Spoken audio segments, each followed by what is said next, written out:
The wait is over. You were waiting, right?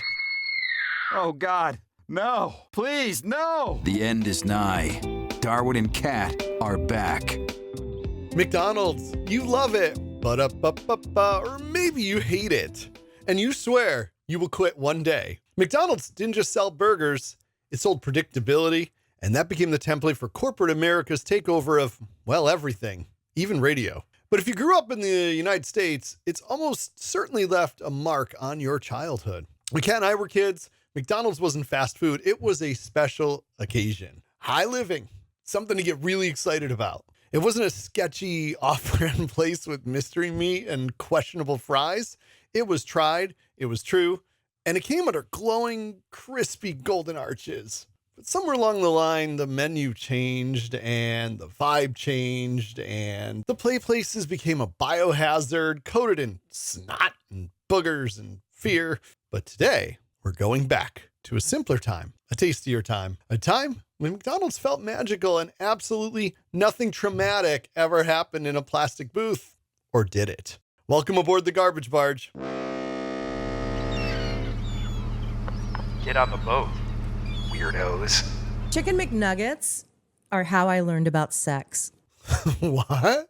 We're talking about McDonald's. I have to tell you about this. All right, Okay. But before I explain that connection, back in the day in my family, like you mentioned, going to McDonald's was an event. And maybe it was the case in other close-knit Italian-American families, but we didn't eat out very often. We stayed home. My mom cooked. We had macaroni and meatballs and gravy and the occasional braciole. But sometimes my parents would ask, where do you want to go, McDonald's or Burger King? We were kind of equally distant from both places. And it was, for me, always McDonald's. Hardcore, give me that clown food. Yeah, before we get to the out of left field happening at McDonald's for you involving SEX, most kids went there for the playland. And that's why I would always pick McDonald's first. Like in the 90s, there was the Officer Big Mac's Paddy Wagon, which now that I think about it was insane. It was a literal jail cell for kids to play in. But my favorite thing was the Mayor McCheese climbing structure. So you kind of climbed up this little ladder inside of his torso into his giant head, and you looked out from these bars. You could actually crawl inside Mayor McCheese's head. Yeah. And probably absorb all the thoughts he was having. All the I think unsavory, questionable thoughts that went inside his McCheese head. Hey kids, come on in. Yeah, that, and it was all metal too. So there's that. Then there were those spring rides. Do you remember the spring rides? They were like, really? Yeah. So they had like the grimace one that was like a purple blob on a spring, and you just sat on it and you did that like thing. Like there's a lot of Fry Guys. They were all in these giant springs. So wait a minute. After you climb Mayor McCheese's torso, you get on Grimace's spring. Well, it got worse. So there was one that was Ronald's like face. So you kind of sat on his face, I knew you liked happy endings. but not really. Then there was the time where he was wearing the skin of his mother. Oh, wait, that was Ed Gein, not Ronald McDonald. Okay. I don't know why we love those things either, because they were like all rusty, like perpetually rusty, because they're always outdoor and you're on it. It's like, rah, rah, rah. You're like, this is fun. But and I do have fond memories of this, don't I? Right? It's not all torsos in a McCheese head. No, I don't know. Well, sometimes they would throw in the Ronald McDonald statue was low-key terrifying. So do I want to know this story? Do you want to actually share the story? How did you learn about sex? All right. I'm 12.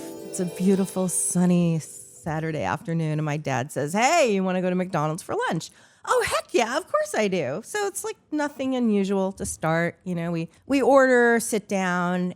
And before I could bust into my first nugget, my dad says, Kathy, if you have any questions about sexual intercourse, you can ask now. So, do you have any questions about the sex act? No. And that was it. We sat there in silence for an excruciating 20 more minutes.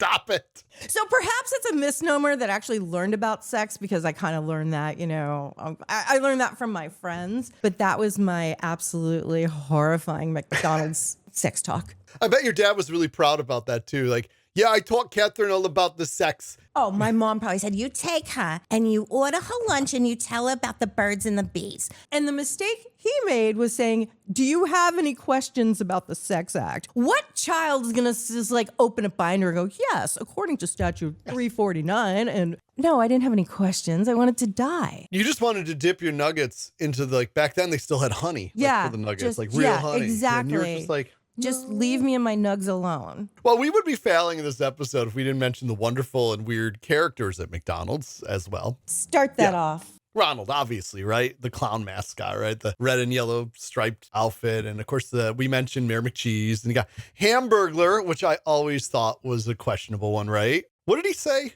The judge fucked me? What did he say? No, the Hamburglar. What, wasn't he in prison?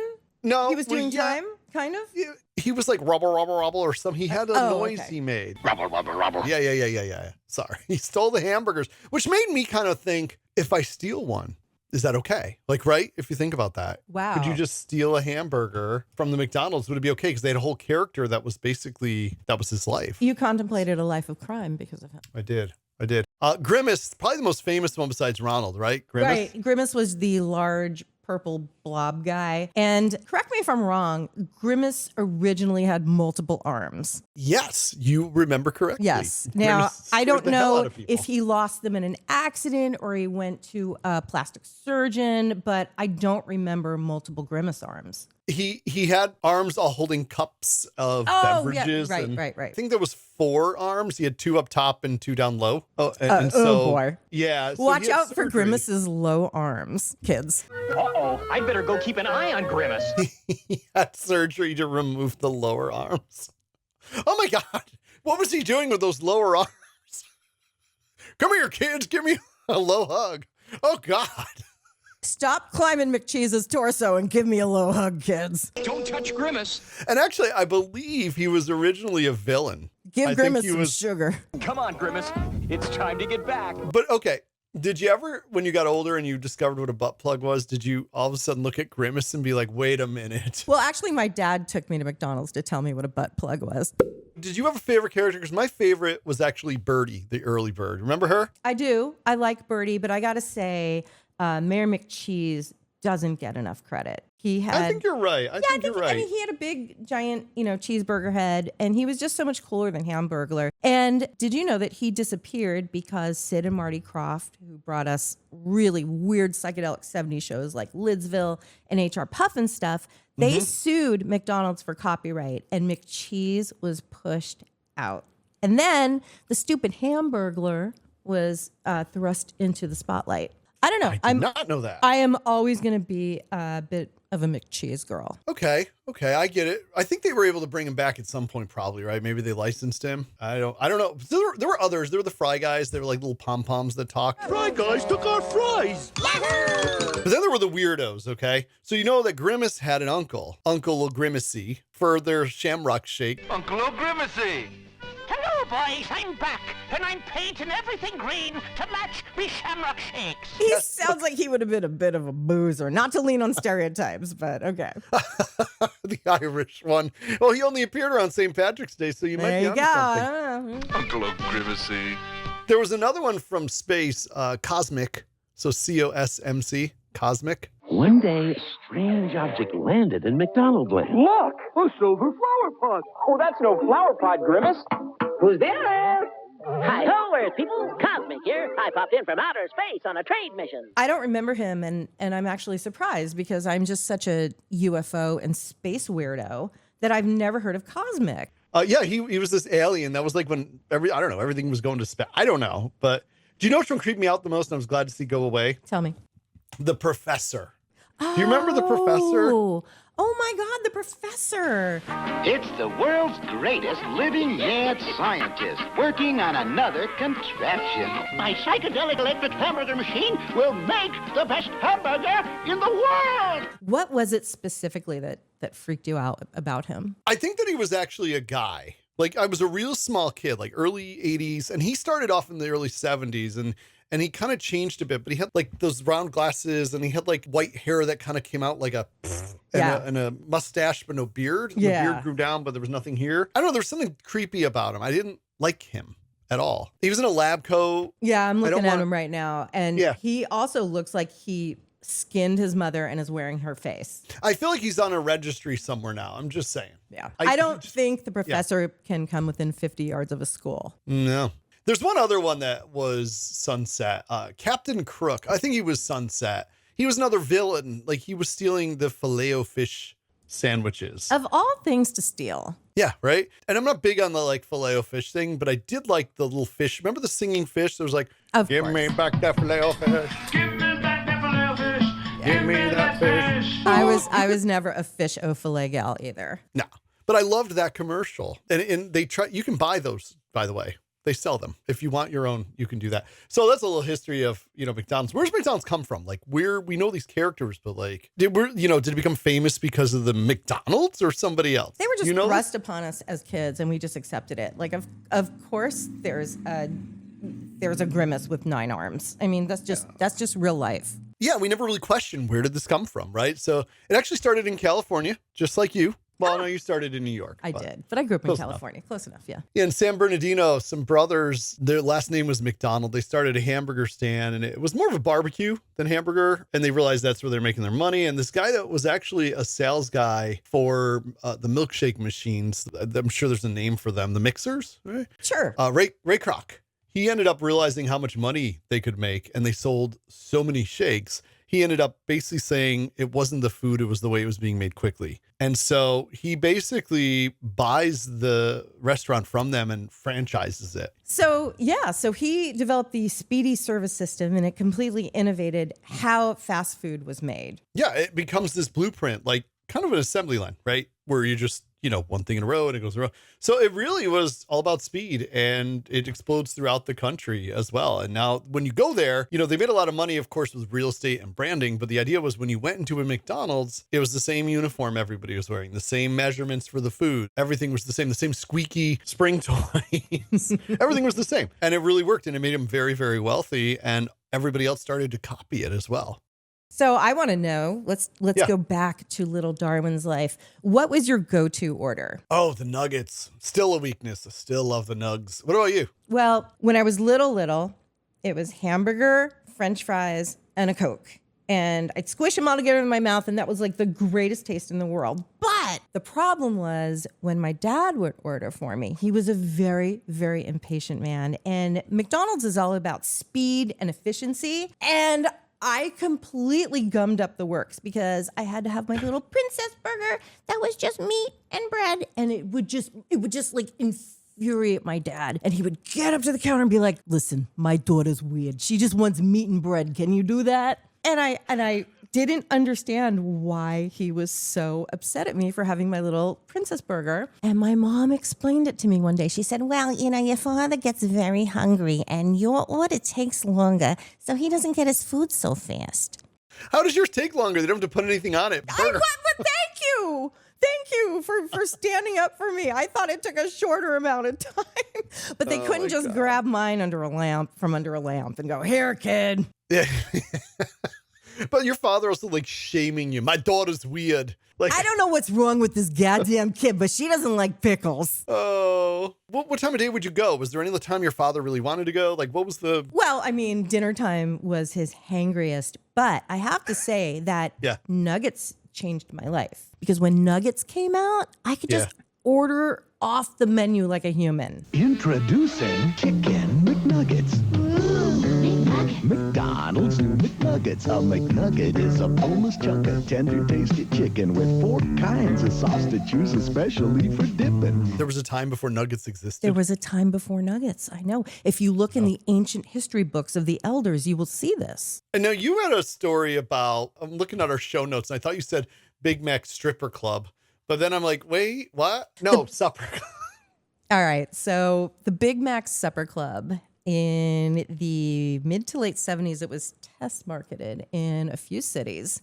Mm-hmm. And the commercial showed this slinky lady in a dress, and she's like got a microphone in her hand, and she's like actually standing on a table, and she's singing the Big Mac Supper Club, like dooba-dooba-doo. So again, my dad sees this, and he's like, we're going. So I'm like, oh, we're cool. going. That was it. We're right? going. So we jump in the car, we go over to McDonald's, and we walk in. My dad looks around, and there's no singers, and there's no, like, I don't know, there isn't a fire pit or whatever the hell was in the commercial. And he sits down at the table, and he's waiting for table service. And then he's like, this is garbage. And he just got up and he ordered. The Big Mac Supper Club was a lie. And hardly anybody remembers it because I think it was in maybe 2 markets. Yeah, I think it was mostly Los Angeles and maybe another nearby market. And they would just put out the red and white checkered tablecloths and dim the lights. And a few of them did have the entertainers, right? But I guess you didn't happen to be there on the night it was there. The thought was that they were going to have entertainers. And according to Los Angeles Times, I did a little research. They were supposed to like hire local acts, not big name talent like jugglers and belly dancers and a barbershop quartet, maybe a kid with a juice heart. I don't want any of that in McDonald's. No, not what you want. But when we walked in, it was just McDonald's. There wasn't even a tablecloth. You really got duped. Not even the plastic flowers? Because that was part of it. Yeah, the Big Mac Bummer Club. Although I think I might have there's another obscure character, but I don't think it was part of this. I think I was Mac Tonight. It was like a moon-headed lounge singer. The big, come get a Big Mac. It's Mac tonight. Come on, make it Mac tonight. Yeah, but he was late 80s, so he was a decade later, so it wasn't him. Your poor dad. My poor dad. Well, were you excited to go and, for this, did you go back? It only lasted 3 weeks. I was excited to go anywhere when I was a kid, but I was also the kid who nobody ever wanted to ride in the car with me because I was perpetually car sick. After even just 5 seconds in a car, it's like, oh no, she sits in back with you. So I just, yeah.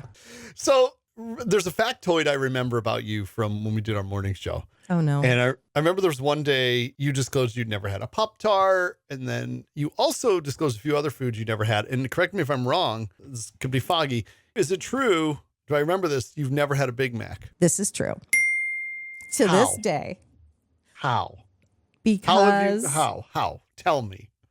There was too much to navigate in a Big Mac. Plus, it's got that middle piece of bread, which scared me as a child. I didn't understand middle bread.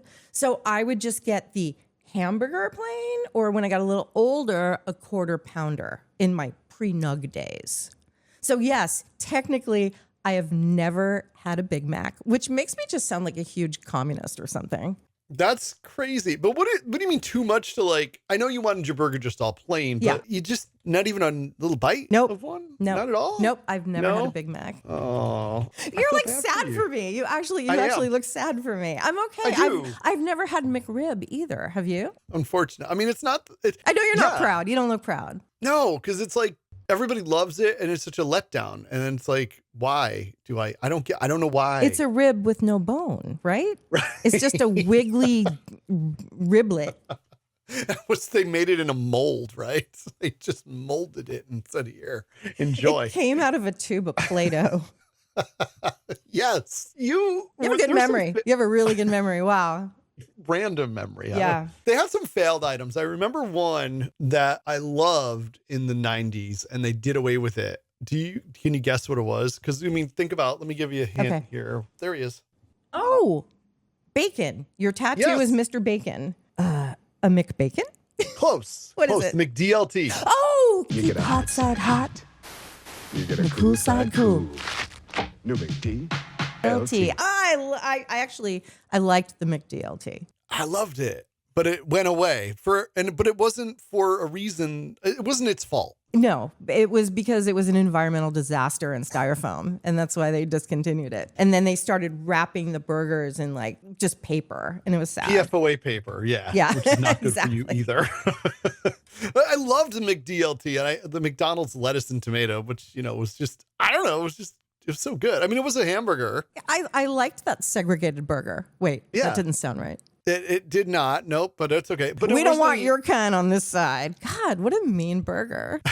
But you know what? I realized there was no bacon on it.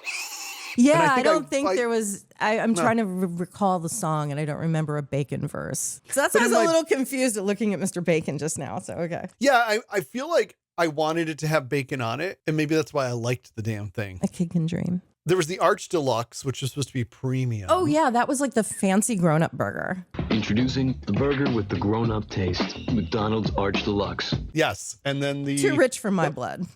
Did it cost that much more? I don't know. McPizza. Do you remember that? Did No. you ever have it? No, I never had McPizza. They were oddly delicious. Really? Yes. But they took like 10, 15 minutes to be ready. Did it have McToppings on it, or was it just did. McCheese? Really? You either get cheese or pepperoni, at least the one. Yeah, pretty near basic. me. All right. Yeah, I remember we were on a band trip in high school and everybody wanted to order the McPizza because we'd never seen it. And they were just like, we can't. We literally can't. Maybe like 4 of you can order one because it takes so long to make. You guys So they ended expect too much from us. Yeah, they had a few other. They tried like the snack wraps; those were good, but I think they were too expensive. And they had a few other, other failed items. But you know what? I know we're talking about McDonald's, but I just remembered a little Burger King history because they tried to do table service once at Burger King, like actually bring you your food and all that. Your father missed out on BK's table service. Do you remember the BK dinner baskets they tried? Sure. So they had like meatloaf. They had pork chops, and it didn't last long. It was a really weird one. Did you ever try any of those dinner baskets? No. I really am. Yeah, I wasn't really a Burger King kind of kid. No, you were not team Burger King at all, even with the crown. Mm-hmm. Even with the crown, really? Mm-hmm. So yeah, your dad could have taken you there, and you missed out on the dinner basket. In an act of rebellion, I could have been like, fine, I'm going to Burger King by myself. Nope, never struck out on my own like that. No. Yeah, the dinner, sorry, I didn't mean to diverse, but they had like fried shrimp. I remember that was one, and a steak sandwich. It was weird.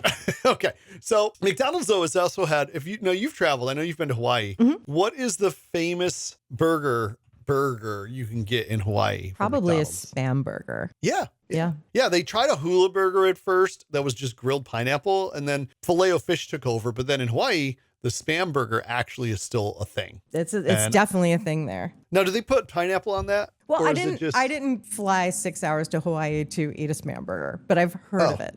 I'm aware of it. Now, don't judge me for what I'm about to tell you. Oh God, what is it now? If I travel to Italy someday, which I plan to, Yeah. and they used to have mixed spaghetti in America, which also was really good. And it's still a thing in the Philippines. But in Italy, the foods at Italian McDonald's are apparently pretty amazing. Like the McItaly burger, which is like Italian beef, Asiago cheese, artichokes. And then they have a Parmesan burger, which is like actual Parmesan. I would say Regino wrong. Regino. McSausage and peppers. Yeah. McBarge. And they have like marinara with nice little bread to dip. Wow. It's like... I will go to a McDonald's in Italy. It's so much fancier to dip in Italy than dip here in your sweet and sour nugget sauce. Apparently the food though at the Italian McDonald's is incredible. So I will actually do that. And you can judge me and shame me for going to Italy and eating that. But I'm going to eat everything else in Italy too. Okay. No, you should. Okay. Do you remember the McLobster? Did you ever have one? I never had one. I am aware that it was tested in, I think it was just New England. Yeah, pretty much. And it was a huge failure. I can't imagine why people don't want to go for a fine dining lobster experience at McDonald's. Well, and do you know what? It actually failed because, okay, if it came from the Filet-O-Fish lake, cool, right? Mm-hmm. But if it was lobster, people didn't think it was real lobster. And McDonald's lost a fortune because guess what they used? What did they use? Real lobster. Oh my God. But what? Yeah. But people don't care if McRib is a real rib, but it's crossing the line if it's not a real lobster. Right. And so they didn't I can't keep sell. up with these people. I can't. And I'm not going to lie, the McLobster was a pretty good lobster roll. They nailed it somehow, but it was too fancy, I think, for McDonald's. And what's one thing they've never served there, or at least you would expect? Like you go to a cookout, right? Sure. And you get a burger, a backyard cookout. What else? Oh, a hot dog. Yeah. Yep. And Ray Kroc hated them. He thought hot dogs were disgusting. You never know what's under that skin. He had a point. Yes, he did. Although I think it was after he died. Probably. And then he went into the hot dog and then. Yeah, they ground him up. Yeah. They said it's a Ray dog. No. They did try the McHot dog. It didn't really take off. Do you remember the McStuffins? No, this is just crazy talk. What the hell is that? They were stuffed biscuits. Like in the 1990s. They were like, no. Wow. What was I doing? My God. Whoa. How did I miss all this? Yeah, maybe. Onion nuggets. Do you remember them? No. Those were good too. They kind of predated the chicken nuggets. So like Burger King had onion rings and McDonald's tried to do onion nuggets. And I think they should come back. I'm just saying, because I love onion. But here's the weirdest one. The biggest disaster food McDonald's ever sold. I don't know if you remember this. It was early 2000s. They called it the McAfrica. What? It was a beef and vegetable thing in a pita bread. And they did this in Norway, but it made worldwide news. Wait, they were because it was doing African food in Norway. I'm just trying to follow. Yes. And it was during the African famine. The McFamine burger. Yes. No, McAfrica famine. Oh, okay. So I don't really know. It was just this huge PR nightmare. And I think they were trying to bring attention to what was happening there. And it just kind of... Because that's what every kid wants to think about when they get off the play structure and want to dig into their McFamine burger. All right. It may have just been like bad timing. Like they launched it with that name and they were just like... But really, what would the good timing be when you launch a famine burger? Well, when there's not a famine. Oh, well, yeah. Yeah. Don't launch your McAfrica when there's a famine in Africa. But I mean, the other thing with McDonald's is it did change our country in a huge way. A little history nerd stuff here, right? They, when the interstates are built, what does it do? Everybody follows what McDonald's does. It's predictable. It's fast, standardization. And it wasn't just fast food. It was motels, right? Right. It was like Holiday Inn. The whole model was to explode with highways. Howard Johnson's, which was more of a family. Oh, I miss Howard Johnson's. That should be its own episode right there. The gas stations were another thing. It was standardized, Shell, Exxon, Chevron, all those. Burger King and Wendy's, they, of course, copy McDonald's as well. Although Wendy's invented the pickup window, which was the drive-through to just get drinks initially. IHOP, I'm trying Cracker Barrel. But they were designed to be at highway exits. That was their original plan. So you think about this whole thing, like, think about McDonald's. They bought a lot of real estate. That was their business. That was their business. I was just going to say it was a real estate business more than anything. So they would buy the land and then they would lease it back to the franchisees. And so who's your daddy now? Who's your McDaddy? And they ended up buying a lot of parcels of land because they were controlling the prime locations. Even if there was no plans to build a restaurant yet, they had the land for it right there. So it'd be vacant until they needed it. But there's the dark side too, like the whole homogenization of our country. You can really, kind of think about that. Like regional differences. Regional differences are definitely disappearing. Yeah, if you pull off any exit off a highway, it all looks the same. You could be in Tennessee, New York, Florida, California, wherever, right? And you're going to see all the same things off the exit. That's true. Right? And I miss all those differences, and I miss roadside attractions too. Like, in 48 miles is the world's largest ball of string, or the world's smallest thimble collection. Oh, that sounds cute. Let's go look. Oh no, it's just another Wendy's, Yeah. I'm not gonna lie. I driving on Route 66 on one of my 6 cross-country trips, I stopped to see that stuff. Yeah. Because it was just dumb. I'm like, this is dumb. I love it. Right? Did you ever go through Arizona and it's like, it says the thing, and there are all these signs, in 50 miles, in 30 miles, and you finally get there to see the thing, and it just looks like a petrified kind of just a claw in some formaldehyde that's like sitting on a slinky. Driving was an adventure. There were things to do. And McDonald's had a great cultural impact, but it also has this negative, like everything. There's a plus and a negative as well. Great cultural destruction as well. Yeah. And cholesterol God, that sounds so ominous. So any other McDonald's memories jump out at you? When you told your son about sex, did you take him to McDonald's? Did you make it a tradition? No. I did not take him to McDonald's or Arby's. Could you imagine if your dad took you to Arby's? Oh my God. What was he going to tell me about gimps and nipple clamps? That would be full on Arby's. Catherine, now when you pick out a ball gag, you got to make sure that it's not too big and not too small because you don't want your sex slave to swallow it whole. If you're still here, thanks for finding Darwin and Cat Pop Culture Garbage Barge. If you like what you hear, please follow, tell a friend, and subscribe wherever you get your podcasts. It really helps us keep this barge afloat. And really, I can't say it enough. We really, truly appreciate you.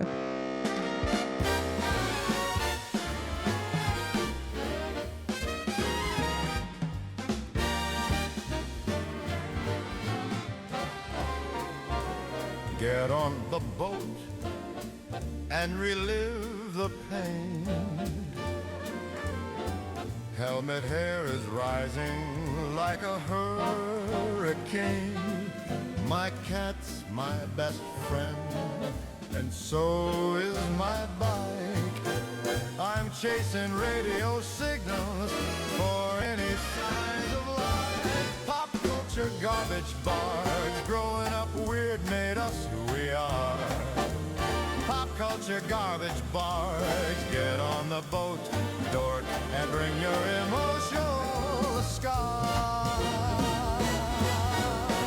Darwin a cat on a garbage barge.